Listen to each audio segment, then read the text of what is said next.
Good evening, I'm Connor James. Multiple people were killed today at a shopping center in El Paso, Texas. More than 20 were injured. Police say they have at least one person in custody, and just now we are learning that between 15 and 20 people are dead. CBS's Kenneth Craig is following this developing story from New York. Heavily armed police swarmed the Cielo Vista Mall as a helicopter flew overhead. This is a large crime scene, a large area, so we are systematically going through it and making sure that anybody in the area, number one, we're ruling out that no one is a suspect, and we're also making sure that those people that were separated or hurt are getting the care that they need. This Walmart employee said it took a moment to realize what was going on. I hear them closer and louder, and that's when I realized, I'm like, okay, this is like serious. So I see people running right away, and that's when I reacted. I'm like, okay. This man witnessed the chaos as it unfolded. Some of the other employees, they were coming in, and they would tell me that they heard some gunshots, and people just started bolting straight into the store in order to get to cover. And it is very hard to think about this. Speaking at an event in Nevada, Democratic presidential candidate and former El Paso Congressman Beto O'Rourke reacted to the news as information was still coming out. So I just ask for everyone's strength for El Paso right now. Everyone's resolve to make sure that this does not continue to happen in this country. On Twitter, President Trump said he's been in contact with Texas Governor Greg Abbott and is pledging the full support of the federal government. Kenneth Craig, CBS News. We will have more information and all the latest updates on our website and again tonight at 11. Well, back here in Kentucky, all eyes are on Harlan County as miners protesting Black Jewel enter their 6th day since they first stepped onto the tracks. It all started on Monday after miners would not let a train carrying coal leave a mine in Cumberland. They say they will not leave until they get their paychecks. Hundreds have not been paid the thousands of dollars they're each owed. Many organizations and people from in and out of state have donated food, supplies, and money to the miners. And for several weeks, we have covered the domino effect the Black Jewel miner situation has had on Harlan County. One of the stories we shared was when Joyce Chang, a local business owner, ran 50 miles asking for donations for the miners. Chang says after seeing the story, donors are reaching out to see how they can impact the families' lives as school goes back into session. WYMT's Hannah Reynolds talked to miners about what the generous donation means to them and their families. Joyce Chang and other runners ran 50 miles in Harlan, raising more than $5,000 to help Black Jewel coal miners. As a runner, I run every day for free, but this time, I run it for someone.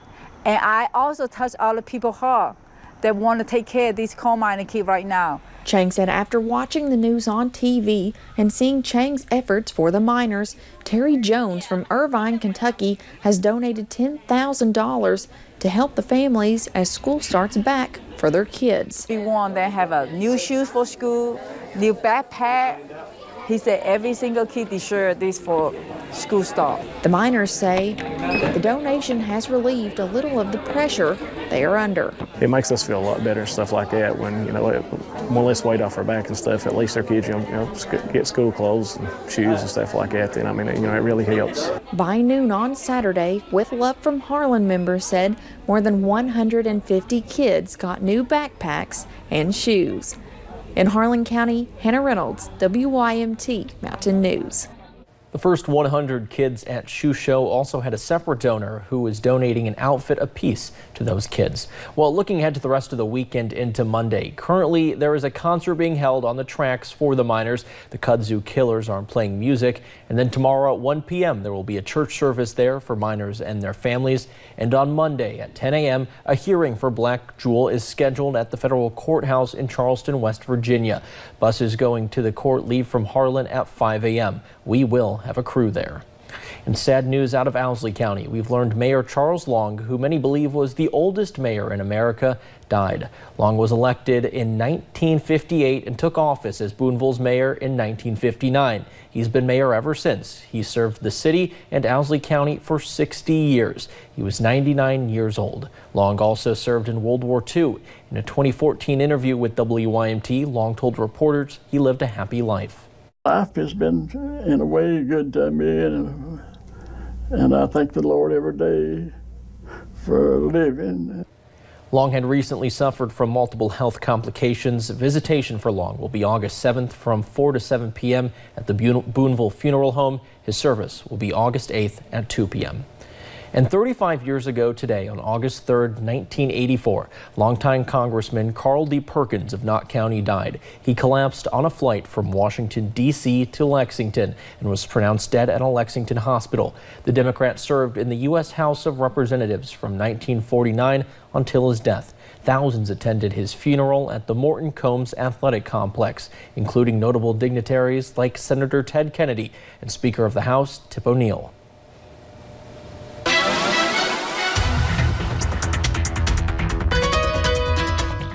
Well, overall today has been a pretty nice day outside, a little bit drier than yesterday, just a few clouds here and there. Let's go ahead and take you to some of our webcams right now. Right outside of the WYMT studios, you see pretty pleasant conditions, a few clouds here and there, but overall mostly blue skies is what we are seeing. Those temperatures pretty seasonable for this time of year. Those temperatures in the mid 80s for most of us, some folks near 90 degrees and some folks in the lower 80s, but overall not too bad out there, just your typical summertime afternoon. Now your weather headlines for today. We are looking at stray weekend chances continuing into tomorrow, but we're also going to see that sunshine continue, and we also have a dry start to a work week thanks to high pressure, and I'll let you know when we have our next big rain chance coming up in just a little bit, Connor.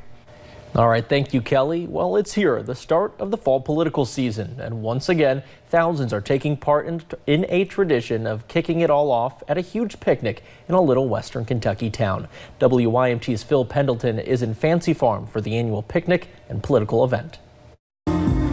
Planning for this picnic that attracts about 10,000 people in this little community of Fancy Farm started months ago, all the way back in January. And this morning, people began arriving, taking their seats for the political stump speaking that was still more than 5 hours away.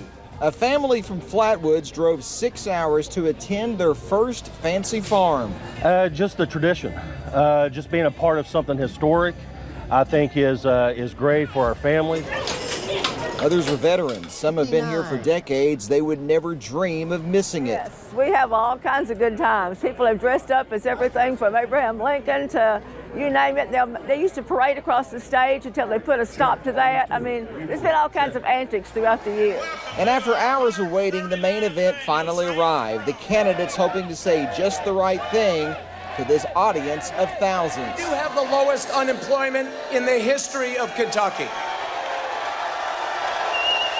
We do have more people working now than ever in the history of Kentucky. On education, it's wrong when Matt Bevin attacks and insults our teachers. It's wrong when he takes money out of public education to give to his private school buddies. They say that you can never win by what you say at Fancy Farm, but you can sure lose. It'll be interesting to see the impact of what was said in just a few minutes speech on this stage will have on the fall campaign in the months ahead. At Fancy Farm in Graves County, Phil Pendleton, now back to you. The annual event started as simply a church picnic 139 years ago and has since drawn into a major fundraiser for the Catholic Church in the Graves County community. Well, there's a new addition to the Democratic ticket in Kentucky. Lieutenant gubernatorial candidate Jacqueline Coleman says she's pregnant.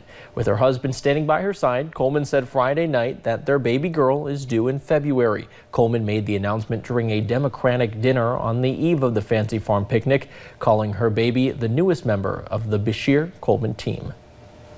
Well, hundreds of people went to Kroger Field for UK Fan Day today. The event gives people the chance to meet the team. People stood in long lines to get autographs from their favorite players and football head coach Mark Stoops. Very exciting.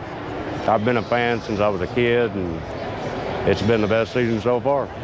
Fans also got to watch the team practice. The Wildcats play their first game August 31st against the University of Toledo. We will have more on the event tonight at 11.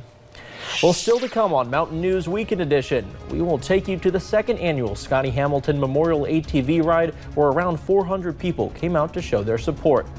Plus, while the weather was nice today, around 75 people took off on their four-wheelers for another reason. We will explain coming up. It's been a pretty nice day here in the mountains, and tomorrow looks like it's going to be a lot like today. I'll tell you about our next major rain chance coming up.